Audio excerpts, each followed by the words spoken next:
pessoal, vamos mais uma aula de geografia com o tema da aula de hoje, modos de produção. Vamos falar um pouquinho sobre Taylorismo, Fordismo e Toyotismo, os modos de produção que inovaram a indústria no século XX. E se você não se inscreveu ainda, vai lá, se inscreve no nosso canal, dá um like, faça seu comentário, ajuda o nosso canal a crescer e a produzir cada vez mais vídeos para você. Vamos então conhecer um pouquinho desse sistema? Bom, Frederick Taylor, ele observou que se organizasse o espaço de trabalho e criasse um incentivo, uma remuneração por produtividade, ele teria um aumento significativo da sua produção. Então, a teoria de Taylor funcionou muito bem, porque promoveu ali um incentivo do trabalhador, além de organizar os espaços da fábrica. Taylor, por isso o nome Taylorismo. E o que esse modo de produção trouxe de novo para a atividade industrial? Eu diria que é a organização do chão de fábrica. Vamos dizer assim. O que seria isso? Bom, venha, pensa comigo. Você já pensou fazer alguma atividade em que tudo que você precisa esteja distante de você? As ferramentas, o material, o local de trabalho. Então, você pode perceber que nesse sistema de trabalho não vai render muito, ou seja, você não terá uma boa produtividade. Pois bem, Taylor observou isso na fábrica, que os trabalhadores poderiam produzir melhor se estivessem mais bem organizados, se as ferramentas estivessem próximos ao trabalho, se os trabalhadores estivessem organizados de acordo com o que fosse ser produzido, ferramentas, espaço, tempo. Então, essa estrutura implantada nas indústrias fez com que a produção aumentasse e, mais importante, reduzisse o custo de produção. Ó, palavra-chave dentro do sistema capitalista, não só aumentar a produção, como também reduzir o custo dessa produção, tornando o produto não só mais barato, como também mais lucrativo. Bom, e aí nós vamos observar que Henry Ford de Fordismo, você já ouviu falar? Exatamente, dos carros Ford. Henry Ford, ele criou um modo de produção que leva o seu nome, Fordismo.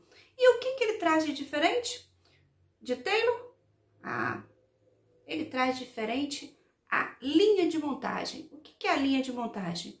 Bom, ele viu que a organização dos trabalhadores fez com que aumentasse muito a produção, mas ela poderia melhorar um pouco mais. De que forma?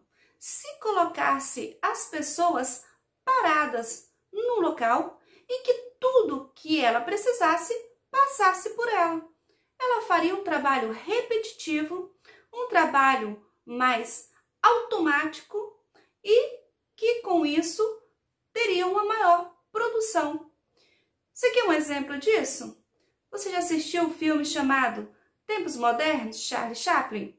Quem nunca viu esse filme, né? Pois bem, Charlie Chaplin, ele fez uma obra-prima com a produção fordista, mostrando não só como a produção era feita, mas também os problemas sociais que esse sistema, né, teve na época. Nós vamos... Por que, professora? Problemas sociais? Não, muita produção, não havia mercado para todos. Isso acabou gerando um problema sério que nós vamos trabalhar numa próxima aula, chamada crise de 1929, a crise da superprodução. Começou lá nos Estados Unidos e se espalhou pelo mundo. Essa crise de superprodução foi aí intensificada pela aplicação do Fordismo nas atividades industriais. Mas voltando ao problema, está em relação ao trabalhador. O trabalhador passou a ser um trabalhador mecânico. Ações mecânicas. Quem não se lembra da parte do filme de Tempos Modernos em que o trabalhador sai apertando tudo quanto é parafuso, tudo quanto era né, a aparência de parafuso, porque essa era a sua função no tempo em que ele estava na fábrica o dia todo. E isso acabou gerando problemas né, de ordem biológica. E, claro, né, todos os outros trabalhadores, de certo grau maior ou menor, sentiram isso na pele. Então, um problema muito sério que o Fordismo trouxe. Bom, uma característica do sistema Taylorismo e do Fordismo é a produção em massa. Primeiro você produz e depois você busca consumidor, o que nem sempre é muito viável, porque vai que você não encontra consumidor e você precisa baixar o preço do seu produto.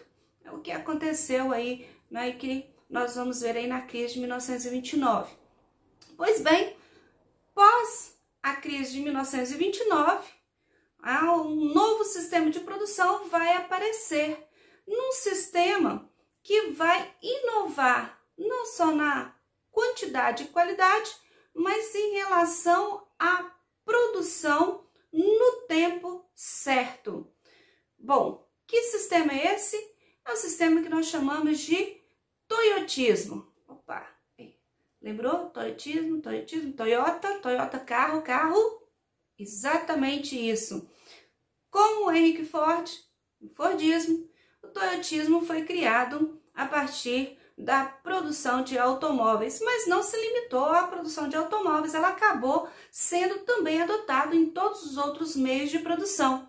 Mas o que o Fordismo e o toyotismo têm de diferente? Bom, para começar, o Fordismo, você tem uma produção em massa, em grande escala, para depois buscar os consumidores.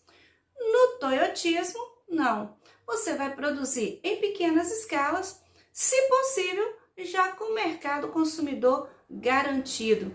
Então, é claro que esse meio de produção, ele se intensificou mais nos últimos anos com o avanço das tecnologias de comunicação e de transporte.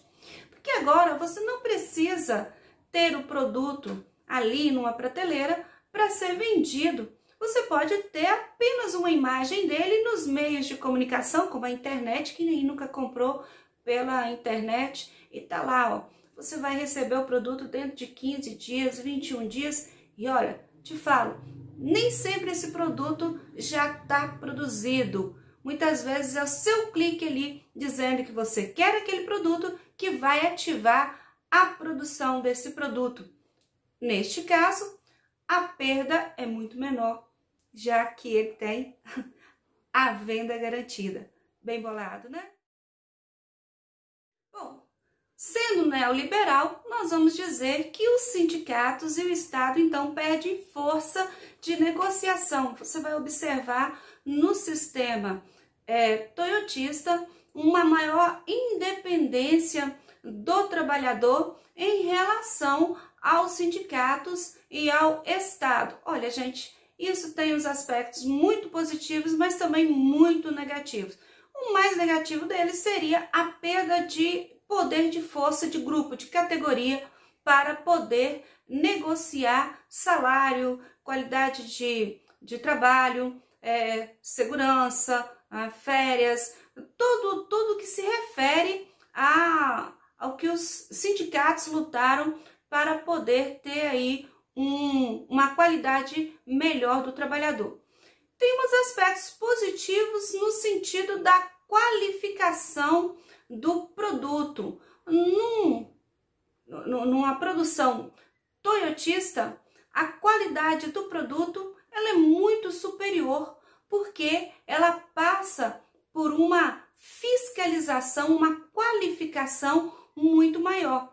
E isso vai fazer com que o consumidor tenha aí maior qualidade nos produtos que ele recebe. Então, né, não podemos ver apenas os aspectos negativos, mas também os aspectos positivos desse sistema de produção.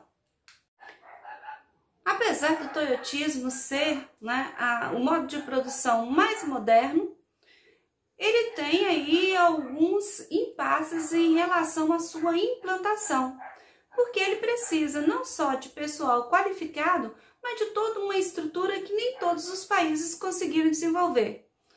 o Japão conseguiu desenvolver isso muito bem. Claro, foi o berço do toyotismo, foi no Japão, na linha de produção da Toyota. Então, eles com certeza conseguiram implantar isso muito bem. Muitos outros países adotaram essa produção, mas alguns setores não com tanta eficiência quanto o setor automobilístico.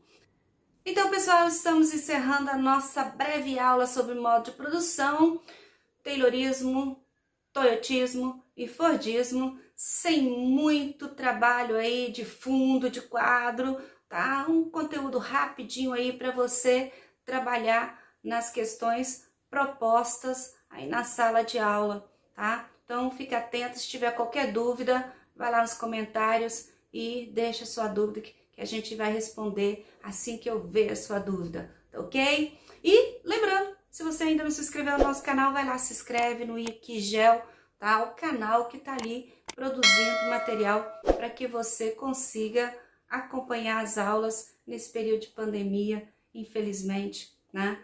Não temos aí a possibilidade de estar juntos em sala de aula. Mas aguardo você na próxima aula e até breve. Fique em casa e se cuida.